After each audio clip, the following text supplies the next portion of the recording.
Cantarella has finally released, and I'm sure most of you weren't looking at her kit when you decided to pull. So, today I'll show you how to build and play Cantarella. Delicious. Cantarella is a sub DPS dealing basic attack damage that has coordinated attacks as well as healing and a Havoc and skill damage amp. First, let's take a look at Cantarella's Forte circuit. Her Forte bar is split up into 5 trans, which we will call stacks for simplicity. You can generate these stacks in 5 different ways. The first is by using her intro skill. This will generate 1 stack. The second is by hitting an enemy with her third basic attack. This will generate 1 stack. The third is by using her standard resonance skill, which will generate 1 stack. The fourth is by casting her Resonance Liberation, which will generate 3 stacks. And finally, the fifth way is by swimming, which will generate 1 stack every 5 seconds. When you have 1 or more Forte stacks, you can hold your basic attack button to enter her enhanced state. When in this enhanced state, her resonance skill and basic attacks are transformed, with her basic attacks transforming into a 3-hit enhanced basic attack combo, which will do a couple different things.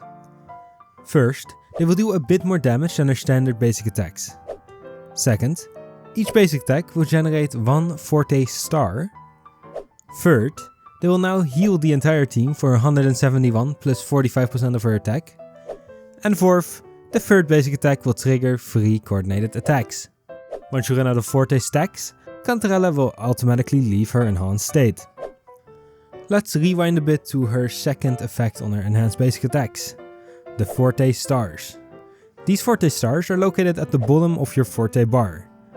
When you have less than 3 stars, Cantarella's skill will do a bit more damage than her standard version, whilst also applying the Hazy Dream effect. But once you have 3 of these stars, your resonance skill will be transformed into her enhanced resonance skill, Perception Drain, which counts as an echo skill cast while dealing basic attack damage.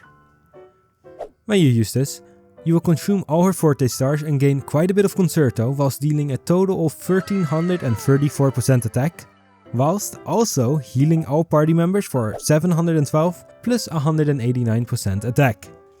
But that's not all, because every enemy hit will get the Hazy Dream effect. The Hazy Dream effect will slow down enemies for 6.5 seconds, and if Cantarella deals damage to them whilst in this effect, she will remove the effect and deal an additional Jolt attack, which is about 200% attack. However, if another Resonator hits an enemy in the Hazy Dream effect, they remove the effect, but the Jolt damage won't be triggered. All of this damage is counted as basic attack damage. This is not all, however, because her Forte circuit also has a passive. After casting Cantarella's intro skill, she gains Abyssal Rebirth. Abyssal Rebirth grants Cantarella 6 Concerto energy every time someone casts an Echo skill. This is why most of her abilities count as Echo skill casts. Now, let's take a look at the rest of her kit. First, her basic attacks. Cantarella has a standard 3-hit basic attack combo, with the last basic attack generating 1 Forte stack. Next up, we have her resonance skill. First, we have her standard resonance skill, Graceful Step. This skill just deals a bit of damage. However, when Cantarella is in her enhanced state, her standard resonance skill becomes Flickering Reverie. This will deal a bit more damage than Graceful Step, whilst also putting enemies into the Hazy Dream effect. This skill will count as casting an Echo skill. Now, for Resonance Liberation. Engulfed by sea's venom. Beneath the Sea. This Resonance Liberation will deal a good amount of damage, whilst also granting all allies the Diffusion effect. This is basically a fancy way of saying, when someone on the team deals damage, they will trigger 3 coordinated attacks spread out to 1 per second, just like Zhezh's Liberation. Casting the skill will count as using an Echo skill, whilst dealing basic attack damage. Let's take a look at her intro and outro skills next. Cantarella's intro skill deals a bit of damage whilst allowing you to instantly start at basic attack 3. If she's in her enhanced form and you intro into her, she will instead deal a bit of damage whilst also sending 3 coordinated attacks to the target. This deals about the same damage as her standard intro, but it does have the benefit of shooting 3 coordinated attacks. And her auto skill amplifies Havoc damage by 20% and skill damage by 25% for the incoming Resonator for 14 seconds. Finally, we have her inherent skills. The first will increase her healing bonus by 20%, whilst the second will grant Cantarella 6% Havoc damage bonus every time she uses an echo with a maximum of 2 stacks.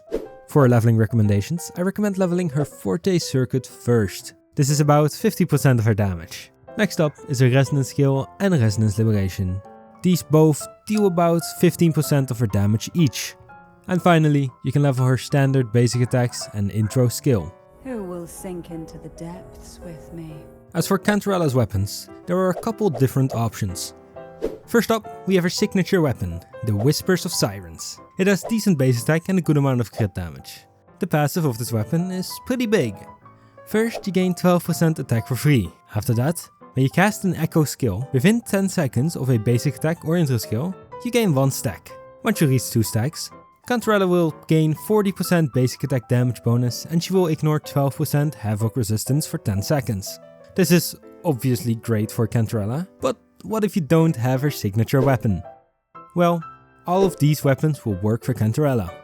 I don't think Call of the Abyss is a good option since it grants energy regen as its substat, which Cantarella really doesn't need. Surge of deep tides. Cantarella can use a couple different echo sets. The first I'll recommend is the Moonlit Clouds. It grants 10% energy recharge to Cantarella and 22.5% attack to the incoming resonator. You want to use the Impermanence Heron, since, when you use it, it'll grant an additional 12% damage boost to your incoming character. This is a good universal set to use on Cantarella, granting the incoming resonator quite a bit of damage.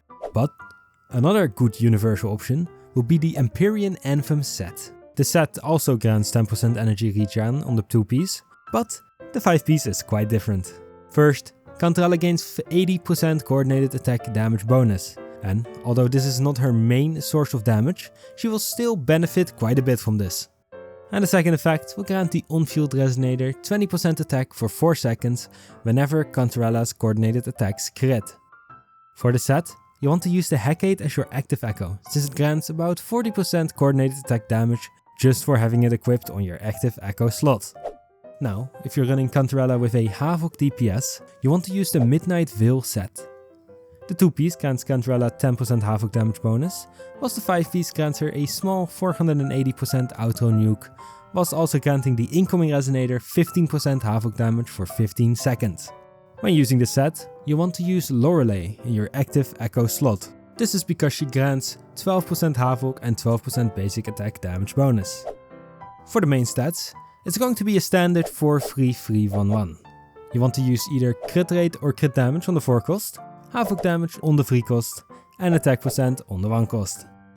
As for the substats, you want to prioritize energy regen until you have at least 130%.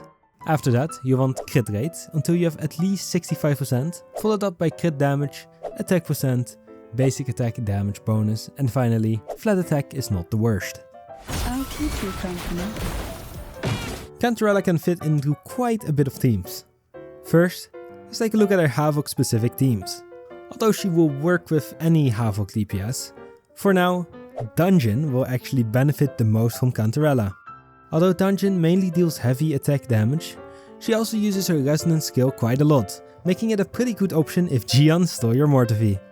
Of course, Camellia will also be great with Cantarella, as well as Havoc Rover. As for her non-Havoc teams, first up we have Jinshi and Farina. Since Jinshi deals a good amount of skill damage and needs coordinated attacks, Cantarella will work pretty well with her. This is because she grants enough coordinated attacks as well as decent damage as a sub DPS. As for the second team, we have Carlotta. Carlotta's Resonance Liberation deals skill damage. This makes Cantarella a valuable teammate if you don't have Zhezhe. And finally, we have Changli. Changli also deals skill damage, and since Cantarella is pretty viable as a quick swap resonator, this team will work pretty well. Cantarella's rotation is fairly simple. You want to use an intro onto the field and instantly use a basic attack to cast basic attack free, after which you want to use her skill into her liberation. When her liberation is used, you'll want to use her heavy attack to enter enhanced mode. Follow this up by her enhanced standard skill into 3 basic attacks, which you can follow up with her enhanced skill, an echo, and finally her outro skill. To sunken death. we have arrived at Cantarella's sequences, and the first 3 are actually not too bad. Sequence 1 will increase the amount of forte stacks gained from casting your resonance skill by 1, whilst also increasing the damage of her standard, enhanced standard, and enhanced resonance skill by 50%. This also grants immunity to interruption to her enhanced resonance skill. This is pretty good, granting quite a bit more damage. Sequence 2 allows her Liberation to apply Hazy Dream, and the damage of Jolt is now increased by 245%. This is really good, granting a lot more damage on the Jolts as well as gaining 1 extra Jolt attack. Sequence 3 increases the damage of her Liberation by 370%, which in theory sounds good, but it only applies to her initial hit, not the coordinated attacks. Sequence 4 increases her healing bonus by 25%. Sequence 5 increases the max amount of coordinated attacks she can send with her Liberation by 5. And finally, Sequence 6 increases the basic attack damage of her enhanced state by 80%. But that's not all. Since when Cantarella uses her Liberation, she will ignore 30% of her target's defense for 10 seconds. And there's even more. Since for the first 1.2 seconds of Hazy Dream, when Cantarella deals damage which doesn't apply Hazy Dream, Jolt will not trigger. Sink into the endless deep. Cantarella is a really universal resonator, fitting in a lot of teams. And since her best in-slot teammate hasn't been released yet, she will get even better over time.